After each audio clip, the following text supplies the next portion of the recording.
Welcome to Your Spiritual Besties podcast. I'm Lauren Ledoux.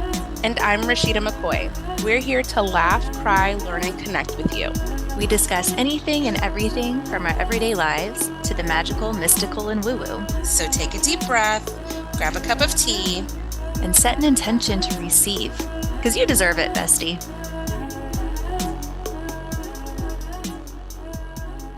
Hello, everybody. Welcome to today's episode of Your Spiritual Besties. It's just Lauren here right now. Rashida is doing her momming.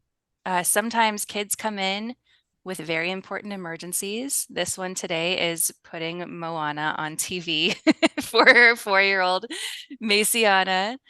I love Moana. It is one of my very favorite movies, and my husband says it's one of his very favorite soundtracks as well. My daughter Gemma loves Moana so much, although she's taking a pause from it. Every time I try to put it on, she says, "No, Anna." But I think like so many people resonate so much with the movie because one, Moana is a strong female character. Two, she has this like super strong sense of dharma or purpose. And three, she is incredibly brave and courageous, following her heart, following her ancestry to save her people and really to like be in her purpose. So we love it, love it, love it over here. This is not an advertisement for Disney or Moana. But I'd say if you're someone who doesn't have a kid, so you haven't watched the movie, to do it and let us know what you think. So speaking of purpose, we have a beautiful guest here with us today who is deep in her purpose and serving so many others with it. So we have Petia with us today. Petia is an abundance and light activation coach who guides women to intuitively connect with their inner vision so they can experience personal and professional magnetism and become unapologetically abundant. Her mission is to empower visionaries who are on the path to embody their fullest self-expression, to soulfully expand into a quantum leap in all dimensions of their lives. Petia gives immense clarity and exact steps to unlock women's divine feminine and abundance mindset. Through subconscious work as a certified breathwork facilitator, Reiki, NLP, and human design practitioner, she leads her 6- and 7-figure clients to the next level in life and in business. If she's not interviewing fellow experts on her podcast, Unapologetically Abundant, traveling the world with her husband, hosting retreats, or reading, you will find her in nature, disconnecting from the world, connecting even deeper to herself. Welcome, Petia. We are so happy to have you here. I am so happy to be here this morning. Thank you. Yeah, thank you. And hi, Rashida. Hi, I'm back. Moana, it's on. Moana is on. Snacks are given. We got our sippy cup. We're good to go. We're ready. Learning so much from you ladies already. Take notes. Petia, we love to ask our guests, what is spirituality to you? The first thing that really comes to my heart is a deeper connection, because I feel like we are so programmed to be just looking at what is outside of us and just following other people's paths. And I feel like spirituality really helps us to connect to something deeper through ourselves. It's not through outside, like it comes from within. So I feel like spirituality really helps us remind who we are. And there is so much more than just this 3D world that we were conditioned to believe in and hustle in. So I feel like it's really just a deeper connection to yourself and to whatever you believe, source, universe, God. It's knowing that there's so much more than we can even imagine. Yeah, I love how you said it helps us know who we are. It's so true, which honestly brings me back to Moana. Oh my God. Don't get me started on Moana right now. I am like, Lauren, how long have I said we've been watching Moana? Like twice a day now? Yeah. Like weeks. There's so many like hidden gems. What are you going to connect right now, Lauren? Well, I already talked about it in the intro. You missed it today, but she has such faith in herself and in her ancestry. that she is relentless about discovering who she is and then following through with her dharma, which is like such a beautiful thing. Which brings me, Petia, to know like what is your hero's journey? How did you go from where you started to where you are now, serving so many? Mm, I love this question, because I feel like it's so easy for people to look at us, who we are being today and what we are doing today, and just really don't see the full path, don't see like the what we had to experience, right? So for me, it's now I can be smiling like when I look back, because I look back and I just see a girl from very small town, very small country with unpronounceable name to anyone who please don't know. It's just like a part of my like bio and intro, because no one can pronounce it, no one can even like place like where I was born, unless like travelers, right?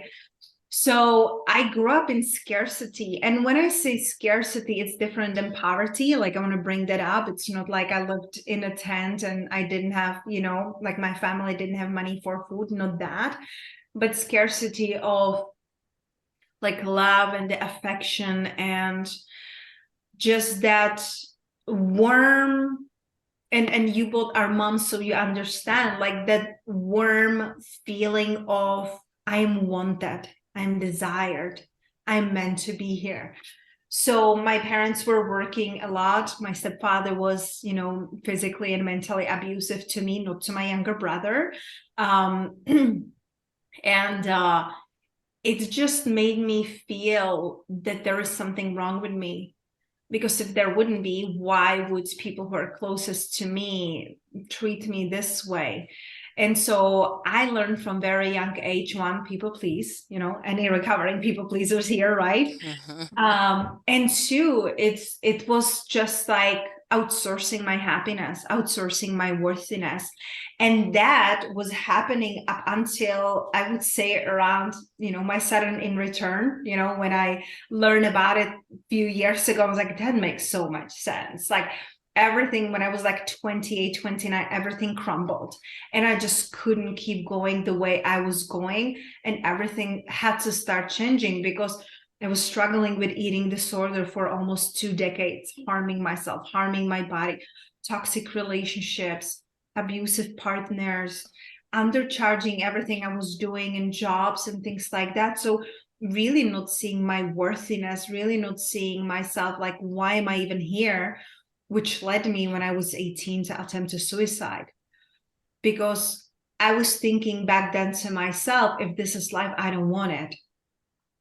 So depression, anxiety, and I felt like I was always running. And I was thinking that when I change something on the outside, I will feel better. And what I had to learn is that wherever you go, there you are. So it didn't matter that I changed a city, a country. I lived in London, I lived in Spain, 13 years in the United States, 14 months in Mexico. And it was just this running away and being scared. So when I was 28, that's when the thing started to change, because I'm like, if something doesn't change, I can't do this. And thankfully, I found Louise Hay and, Gabby Bernstein, Dr. Wayne Dyer. And, it's just these people who brought me home. The people who went from struggling, from hardship, like Dr. Joe Dispenza or Tony Robbins. And I look at them as like, wow, they created this life and their life sucked when they were like growing up or teenagers. Why not to me? And that's when things started to change. And that's when I started my spiritual and my personal development, to stop outsourcing from the outside and asking people who should I be so they like me, and reconnecting to myself, reconnecting to my soul. Who am I really? And why did I come here? Without questioning myself, but with a curiosity. I love that you said it at the beginning, like you both are curious. And I feel like it's such a gift to be curious and in that childlike wonder, which might be easier for you now with the little girls, like really stepping into that curiosity and observation instead of inner critic and judging and outsourcing. So when you really decided to like come from a place of curiosity, I know you said you had your attempted suicide and then you saw these people who, you know, came from nothing or hardship and then they had something. What was it like that you said a couple of names, but what was it? What was that trigger? I always feel like there's like this one particular catalyst moment that you're like, hell yeah, this is where it's at. This is what I'm doing.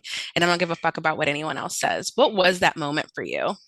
So I feel like the first trigger, that it was such a slap in the face Oh. when I like discovered Louise Hay and I started to listen to her recordings on YouTube. And in one of the recordings, she said, go to the mirror and say, I love you. And I didn't even lift my butt because I'm like, I don't.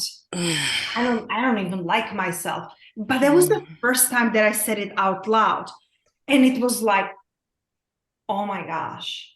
Like I'm still having like goosebumps. And this is like, like decade later, because I'm like, wow. So I'm expecting people to like me. I'm expecting people to love me. And I'm treating myself this way. And I don't even like myself. So I started like very gently, I couldn't say I love you. I just couldn't. Like that would be like so dishonest and it was like so heavy. But what I started with is, once she says, like, if you don't love yourself, you can just say, like, I'm willing, I'm willing to embrace myself. I'm willing to accept myself. So that helped me.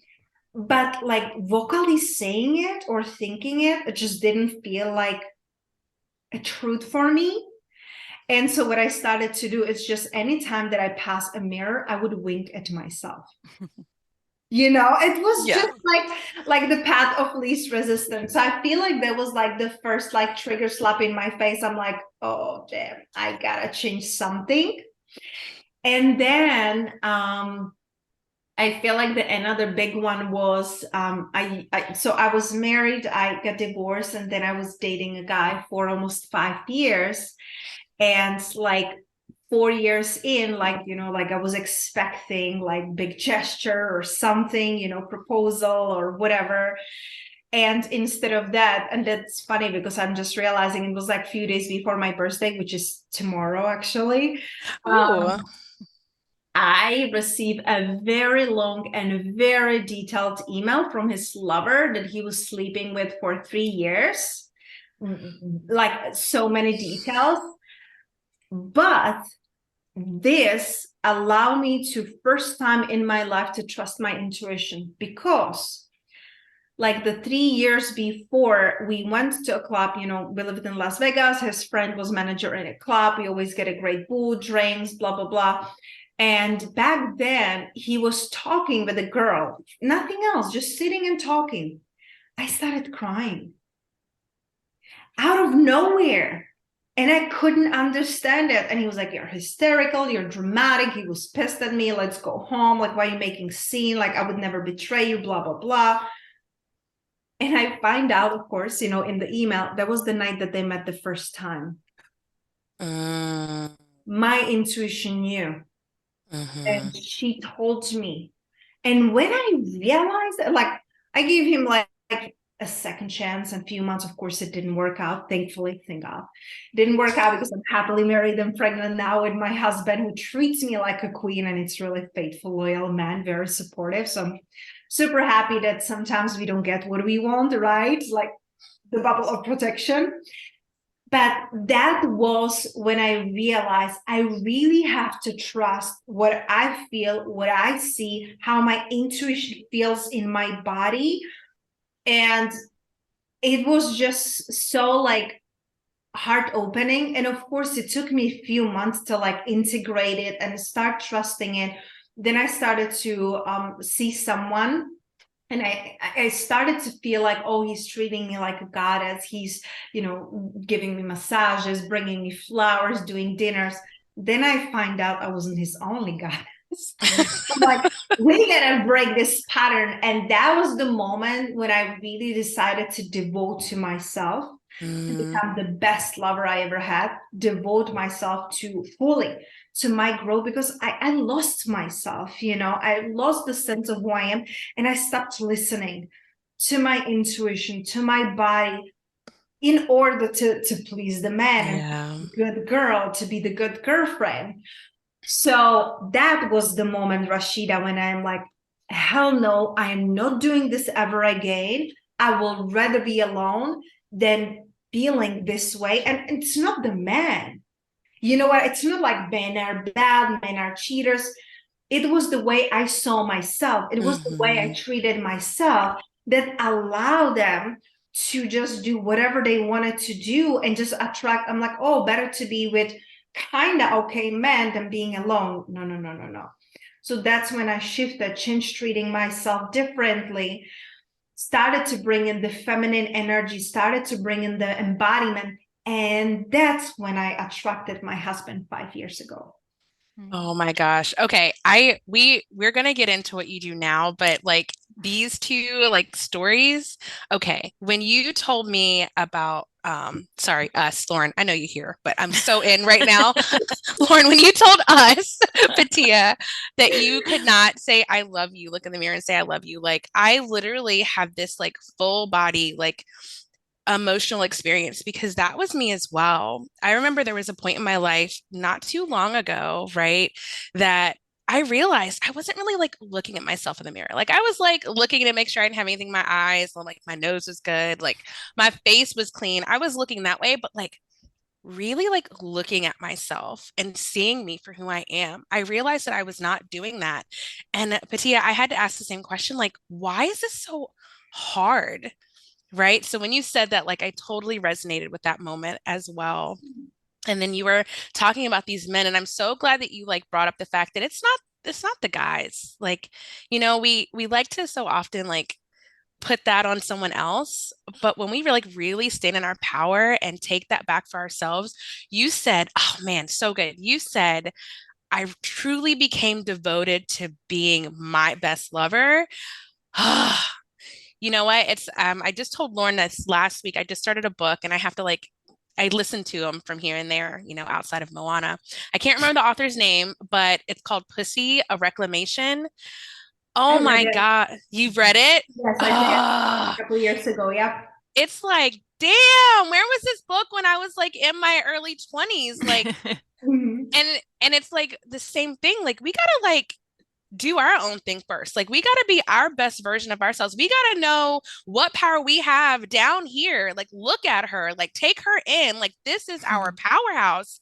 And it's like, okay, now I know. And ever since reading this book, and I'm not even like halfway through, my husband Daniel's like noticed a little shift in me. So I'm like, there is really something about this part of ourselves that have been so like closed up, turned off, taught as disgusting. So I love Yeah. when you said, I became my best lover because it's really true. Like the power, what we want, our vibration, truly. Yeah. Like it's a word that gets thrown around, but truly, you weren't in the right vibration for the man that you actually wanted, and he couldn't come to you because y'all weren't that energetic match. Mhm. Ah, so powerful. Thank you so much for sharing your story. Lauren, do you have anything? I know I'm like getting and excited over here No, I love as it. usual. Yeah, and I've had the exact same experience as well, like with affirmations and looking in the mirror. I also have a history of eating disorders, and the first time I was introduced to affirmations was in the hospital.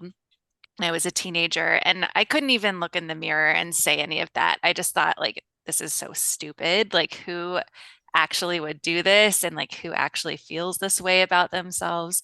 And I loved later on Gabrielle Bernstein. I learned from her that I am willing.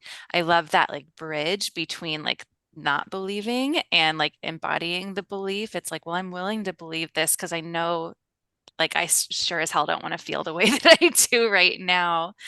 Um, so I'm just feeling like such a common thread among, the three of us, of course, but women in general about not feeling enough, Mhm. not realizing their own power, feeling that they need to get it from a man outside of them. And it's conditioned into us from birth. Like we we watch, like we're talking about Moana, right? But that Moana didn't exist when we were little. It was like the Little Mermaid and Cinderella and Cinderella, Snow Snow White. White. We're Exactly. just gonna lay there and wait for our prince to come and Exactly. kiss us and Yes. take us. And even like laying there and waiting for his approval. Like, I'm not gonna get into this, but it's like, yes, it is conditioned, Lauren. It is conditioned. Yeah, and it's not only from Disney movies, of course, it's culturally and it's pervasive, all around the world. Which brings me to like embracing the sacred feminine or the divine feminine. I know for me, growing up in like, American evangelical Christian household, the idea that like there's any kind of feminine in the divine was like completely life-changing for me and mind-blowing. And I was finally able to like see myself in God and God in me, or goddess, let's say. That's what I say now. Yeah. Um, so, Petia, I would love to know a little bit more about your embracing of the divine feminine and now how you wield her in your work. Mhm. I love that question, and I love that we all have the common thread, because I feel like what we get to realize that as women, we have so much more in common than different, right? And I used to grow up, like with the cattiness and competition and comparing. And now it is so beautiful. And I'm so thankful to living in a times that we can come together and wanting each other to win, wanting each other to succeed, because that means that if you succeed, I can do that too. That's what inspired me on my journey. And again, I feel like bringing in the feminine, it's something that had to happen. And when we don't listen, it's like it's tapping on our shoulder, and then it will just kick us, to our knees. Like, hey, you don't listen, this has to happen. And I experienced it because most of my life I didn't feel safe. So I was in my masculine. I was the provider. I was the protector for myself. And I thought that feminine is weak, that feminine it's just, not enough. But that's because, again, the conditioning that I saw in my mother, in my grandmother, love them to life, and they never value themselves. They always sell themselves short. They always like people please and put their needs on the back burner. So it's conditioning from the womb, right? Because we feel everything that our mother feels. Our mother felt everything her mother felt. It's like generations backwards and forwards what we are feeling and how we are feeling. And so very often it comes even from the past lifetimes. Like when I work with my clients, like with the breath work or inner dance, like there are things that are coming up from their past lives that it's like, we're like, well, I'm doing all the work now, and it doesn't feel like it's anything it's happening. It might be deeper than that. And with my feminine, I have another story. I love stories. I used to be, years ago, I used to going to a school. I was getting my master's in business. I was going full-time to school, full-time to corporate job. And I also had a side hustle as social media marketing manager with my first company. And I also was a personal trainer because I used to do fitness competitions. So I was a personal trainer. So like my hands were super full. And I just like, when I was busy, I thought that I'm valuable and I'm worthy. So I always kept myself busy doing so much. And of course, my body was suffering. Like, like I wasn't well. I was always sick, always tired, always frustrated. And one weekend we went with my ex to his like cabin at the mountains here in Las Vegas. And there was no reception, but there was a Wi-Fi. And I had like weekend planned, like I will work on my client stuff, and I had to like submit papers for my school. So everything was like planned, masculine, one focus, We get there and there was no Wi-Fi. I completely freaked out, like completely. Like I had like a panic attack. Like my clients will fire me. I will not finish my school on time because I won't submit this one paper, and like complete meltdown. And back then I had my doggy with me, and I'm like, okay, there's nothing I can do. So let me go to the nature. I went to walk, I went to nature, and I literally could feel like softening and melting and feeling nurtured by the nature and sitting by the water and seeing the wild horses. Like my nervous system just calmed down, and I was able to like sit with me and receive the nature and just let her soothe me, let her love me. And it was this like beautiful motherly energy. And when I came back, the Wi-Fi was back on and I was able to like in just like few hours to finish everything. And that's what made me realize the pushing, the forcing, the single masculine focus, it's not it. I get to bring in the softening. I get to bring in the allowing and the receiving. And again, like if we are not listening, like we'll be forced, you know? So that was like the first when I like experienced the taste of the feminine, the softening. And then the second time was when I traveled to Europe to visit my grandma. She transitioned a couple of years ago. And she was my soulmate. She was my best friend. I loved her to life. And we were very, very, very close. So when I went to, Europe to see her, I was with her like, like month and a half, 2 months, just like really spend the time with her. And in the past, I would like freak out, like, oh, we'll be with her and like FOMO, like clients won't come and I will miss out. But that time I really allow myself to be present, to slow down, to like just be me and to show up with how I felt. And that was the first month that I made my 5 figures and I never worked less. And that was just like, wow, so I don't need to work hard. I don't need to hustle, like really. So it was really just like sprinkling in and learning to create the spaciousness and connect to the senses, connect to my body. Because, when I used to go to Europe, it's very sensual trip in a sense that, I go there in summer or spring and everything is blooming and there is delicious fresh fruit that very often you cannot even get in States because, like things don't have a taste here, but there's grandma's backyard with the, pears and apples and raspberries and everything smells good. So it's very feminine, very sensual, very open. And so I really learned to like get into my body, get into my senses, be present and seeing to be even more richly rewarded that than when I'm only in my masculine. Of course, when you do the work, you will get paid. When you do the work, when you show up, you will get the result.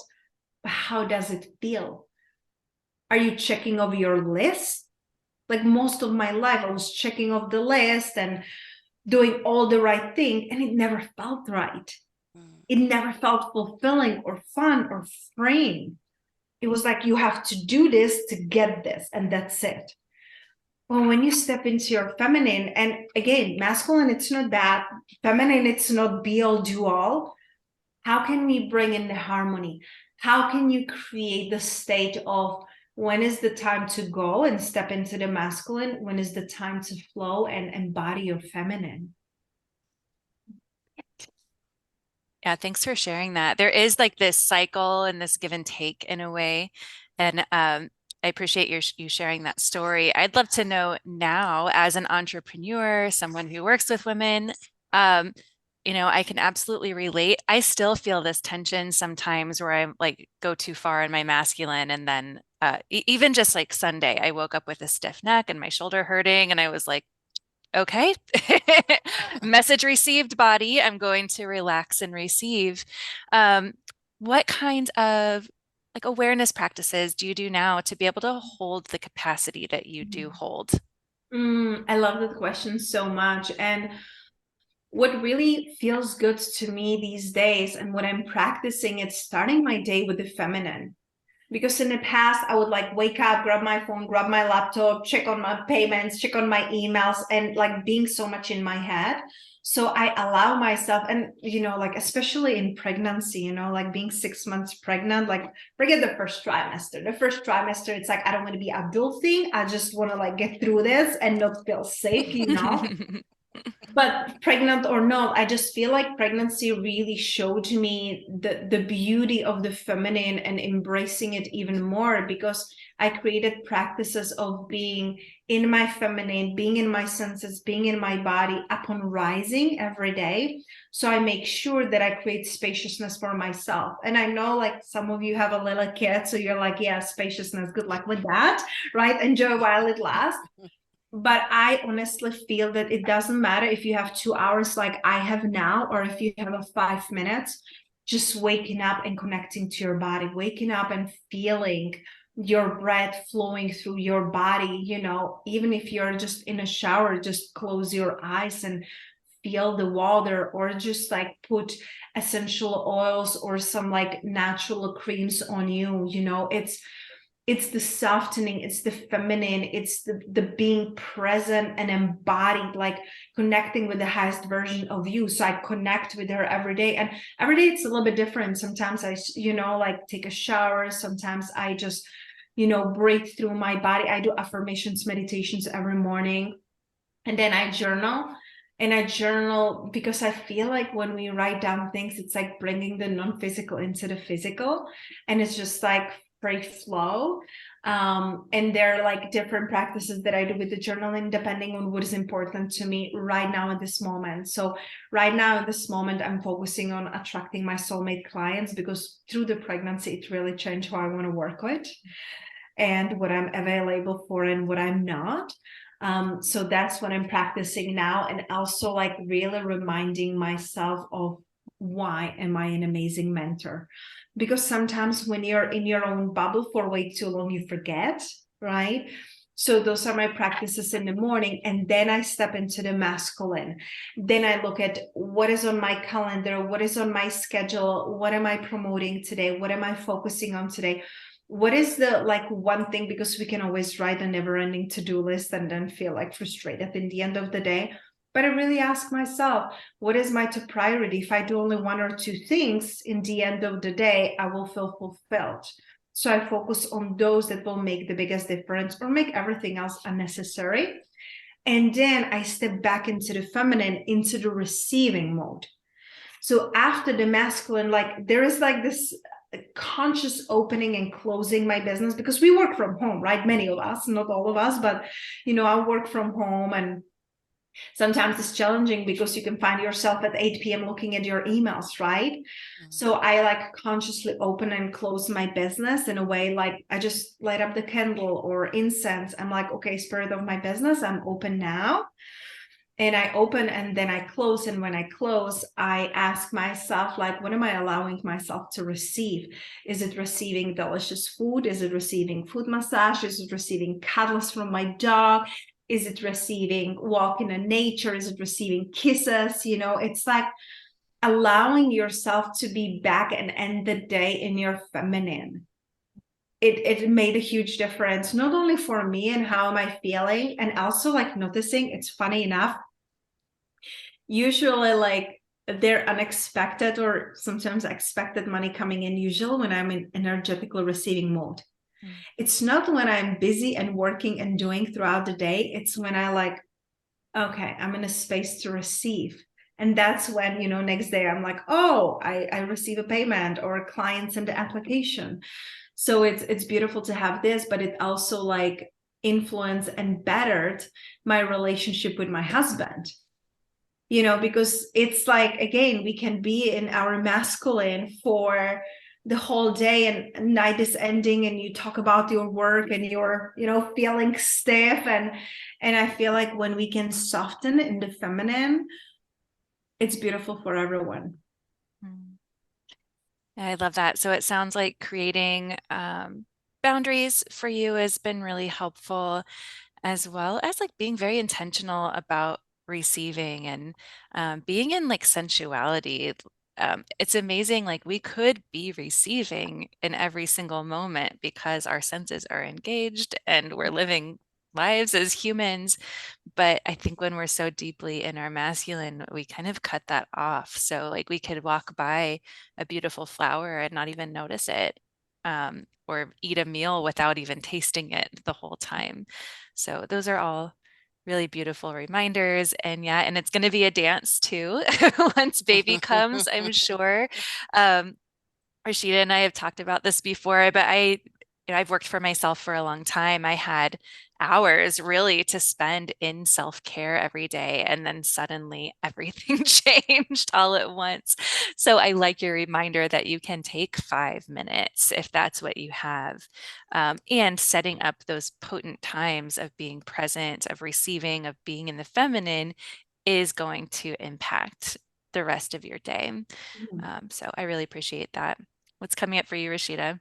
Yeah, no, just I really liked when Patia, you said, I energetically open and close my business. I never like thought about that. Like that's really, really cool and a great way to like close everything off. I was actually just talking to Lauren and telling her like I get most of my work done between like 8 p.m. and 12 a.m., which that's for me is great. The kids are down, and I have that space, but maybe coming into that practice of like really like okay, this is my moment to like really being in my masculine, right, to really get work done, to be energized around that, and like having this like some type of ritual to like close it down, because you're right, I find myself getting in bed and my mind's still racing and everything like that, and so I just love like having that practice, to be able to create those boundaries and shift, because we can get really really stuck in the doing. I mean, me been there, done that, like, and consistently throughout the day in the doing, and we're we are supposed to, like, I don't want to like say we're not, like, because duh, like we have to, but also like really having that time to receive as well. And it's so hard because the conditioning part of ourselves, especially as femmes, we are supposed to be the givers all the time. We're supposed to give back and make sure everyone else is okay. So I like having that balance, that dance almost between both. And if anyone listening is like, what do they talk about masculine and feminine? We're not talking about genders. We're talking about energetics. So yeah, that's what came up for me. Yeah, I love that being in the receiving mode, as like Abraham Hicks would say, makes you an energetic match to receive. So, maybe you do all the action for your business and then you go out in nature and you fully let go, and then you check your email later and you have like a bunch of new sales. Doesn't that sound amazing? So good. So, Petia, I would love to segue into more of your abundance work. So, you work primarily with women in tapping into their abundance. What blocks, and we kind of touched on this, I think, but what blocks women from abundance? Hmm. I feel like, yeah, we touch on it. And when I look at my life and my journey, and when I look at like my clients and their journey, I feel like it really all starts with the worthiness and not feeling worthy to be just enough. Just, like who you are, it's enough. And I always like remind myself of this mantra that I created for myself a long time ago. It's like, you're perfectly made for your purpose.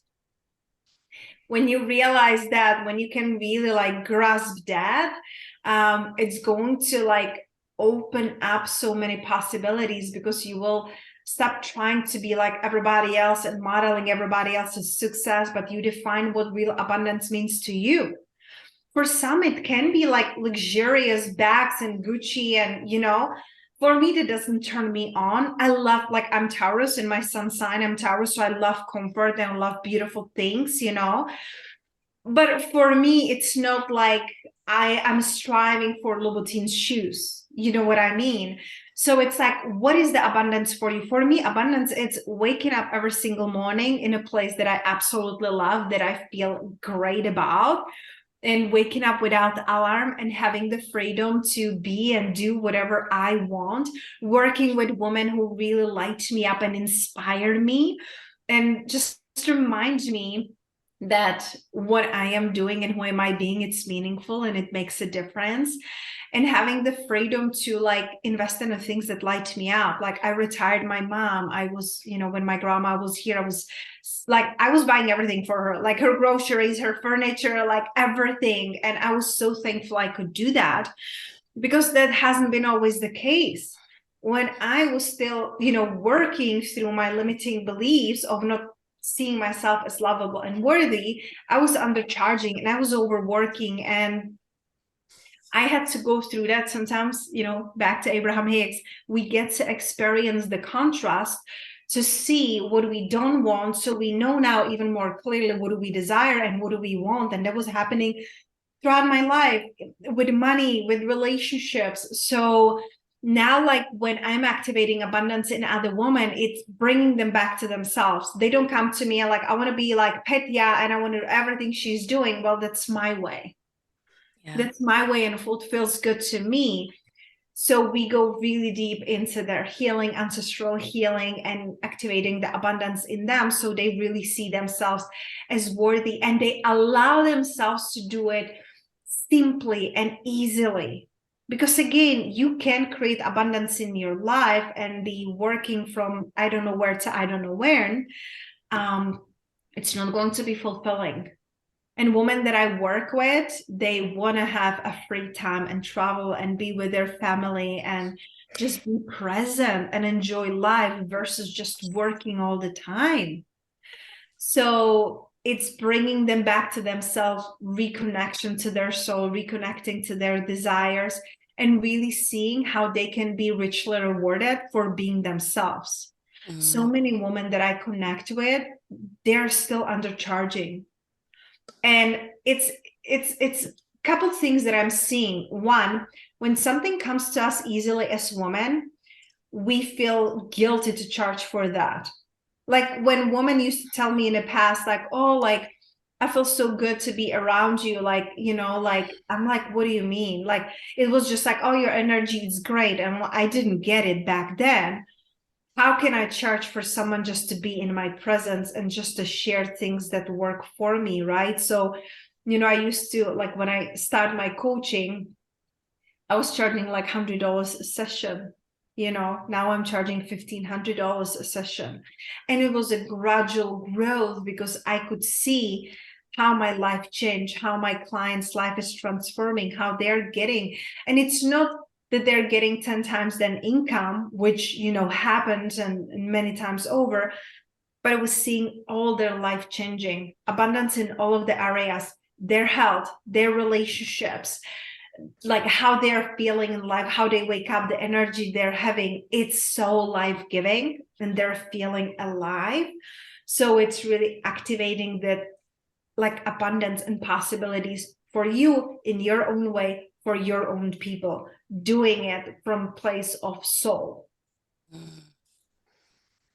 I really love that because so often when we think about what we want, we have to look and there's a place like looking outside of ourselves, right? To kind of see, oh, that looks good, that's pretty, that looks awesome. But what I like about having like someone like you, like an abundance mindset coach, is you actually almost, and I wouldn't say handhold, but you hold that space to really allow a woman to sit with herself, not second guess, and like really like think about what is it? Like what is abundance to me?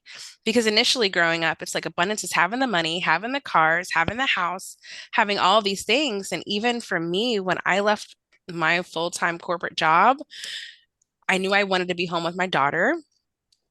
But in the back of my mind, it was like, oh, money. Never would I have ever thought at this point that I would rather have the time than the money. Back then, young Rashid have been like, what do you mean?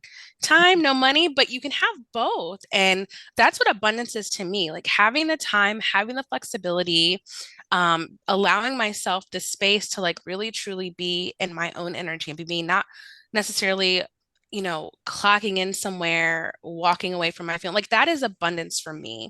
So really being able to like identify that, having someone to like help you through that, because again, all through our lives, we were taught abundance is supposed to look a certain way. Like this is how you win, right? This is you winning. And that's not the case. Abundance is like so unique. So I really like having someone like you to help women like really see that clearly. So thank you for stepping into this work. It's totally amazing and important and needed. Thank you. Thank you so much for seeing me. And it's something that I had to learn to embody, and like I said, like through the contrast, because like you said, like we are so conditioned of what success should look like, and it's the masculine way. You go to work, you work really hard, you climb the ladder, you make more money and things like that. There's nothing wrong with that. If that's what lights you up and that's abundance for you, go for it.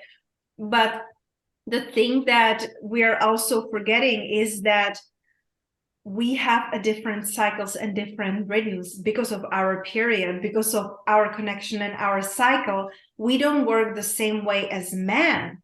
We have different cycles, how we are working, so there's a different energy. And it's so beautiful because, like, yes, I'm an abundance coach, but it's really holistic and overall. We're looking at women's hormones and how they can be working in their business and with their clients, because, like periods and hormones, they do influence us, whether it's your period, whether it's your pregnancy, whether it's your postpartum, it's different. So what I'm teaching women is how to create a soulful success in their life that feels so good and juicy, that it's yours and it's your way. And I think it's just so life-giving. Yeah, absolutely.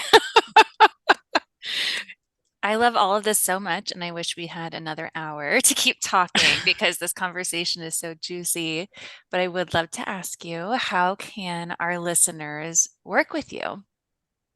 So to work with me right now, I'm really focusing on one-on-one because that's what really lights me up. I mentioned I'm into the human design and I'm a single definition. So I really love going deep and working one-on-one with women to help them to create abundance in their life in a very impactful way. And I also created a mastermind called Richly Rewarded, because I realized that there are so many women who are powerful and beautiful, and they're not fully embracing all of their possibilities.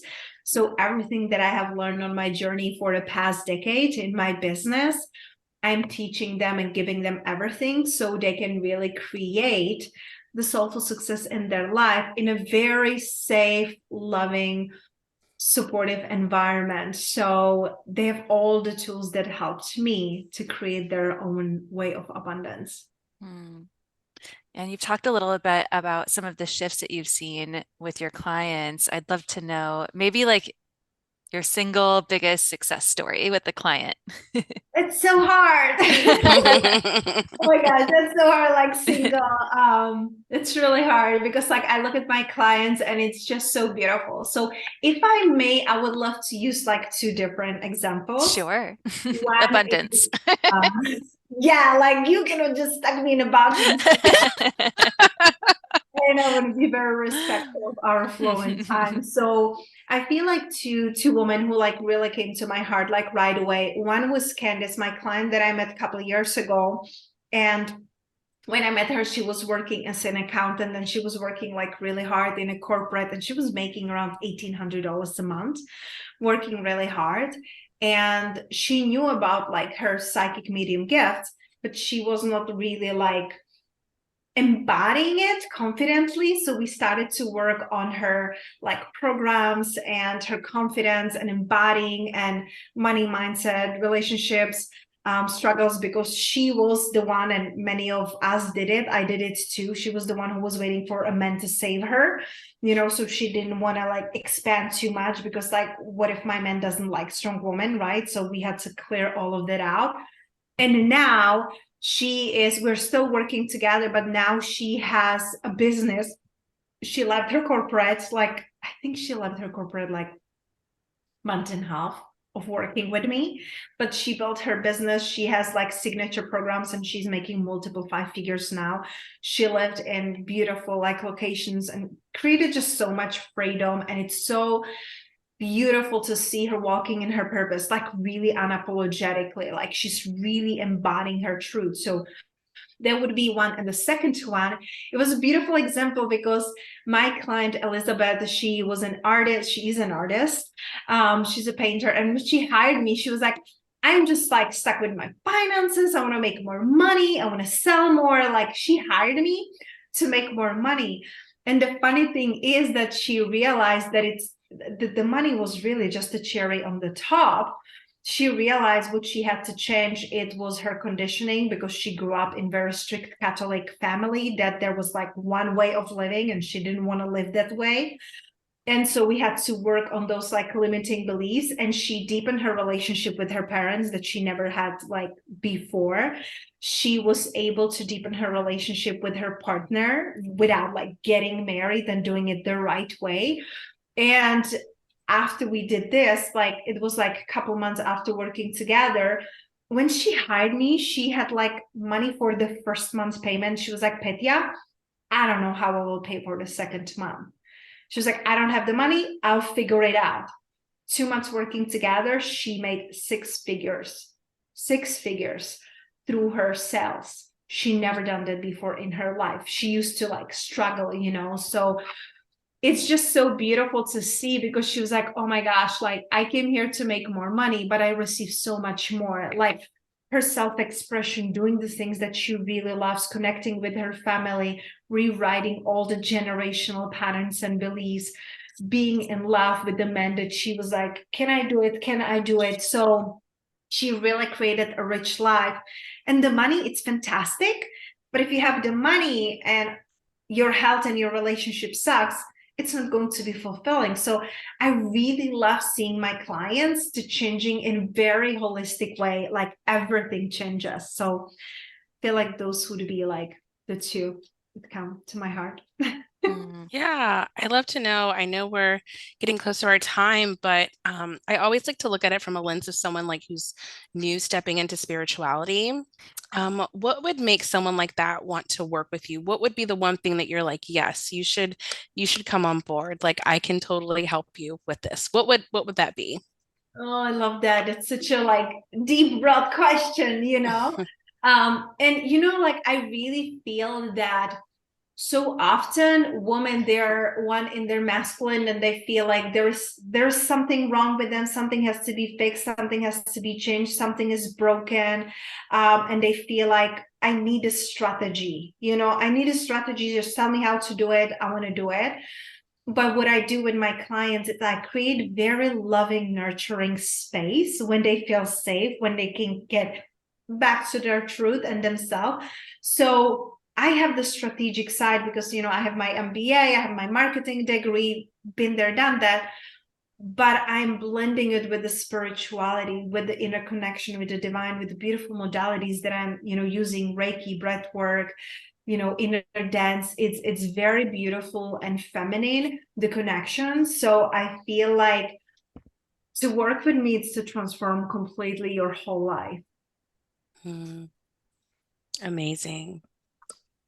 Well, Patia, thank you so much for being here and just letting us like see into, really an abundance mindset coach and what that can do for us and your stories and knowledge and wisdom and the common thread that you were able to like weave between not only like the three of us, but I'm sure there are so many other women who felt the same. We did have one more question for you. Would you be our bestie? Of course. Yeah, Yes. amazing. Well, we absolutely enjoyed this time with you, and thank you so much for connecting with us and sharing and being authentic. I think that allows other people to do the same. And we know that we can work with you one on one. Was there somewhere else that someone can get a little taste of what you have to offer as well? Absolutely. So I love my Instagram. That's where I really am. You know, it's Petia Kolobova, my name. I know you will put it in the show notes because again, Yes. I know how to pronounce it or write it. So looking at my Instagram, there are all the links because people can look at my, you know, I have online courses, our richly rewarded mastermind. It's a beautiful way to like really start. And there's my podcast and free gifts that we have there. And so it's everything on Instagram or on my website, petiakolobova.com. And also because I said like I don't know when this is launching, but right now, because I have such an amazing energy in my second trimester, I have created also space for free 30 minutes called abundance activation because I'm really like devoted for women to create richness in their life because I want more women to create more abundance and more money.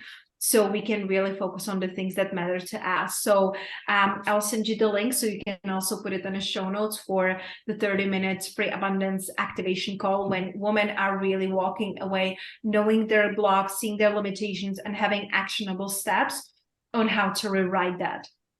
Amazing. Thank you so much for that. I know our listeners will just love that. And thank you again for being here and showing up. We really appreciate you. Lauren, with the questions as always, you know how to tie it in and segue.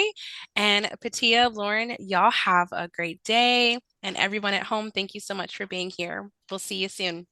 Thank you. Bye, everybody. Thank you. Thank you so much for having me and for the amazing work you're creating in the world. It's so beautiful and so needed. Thank you. Thank you.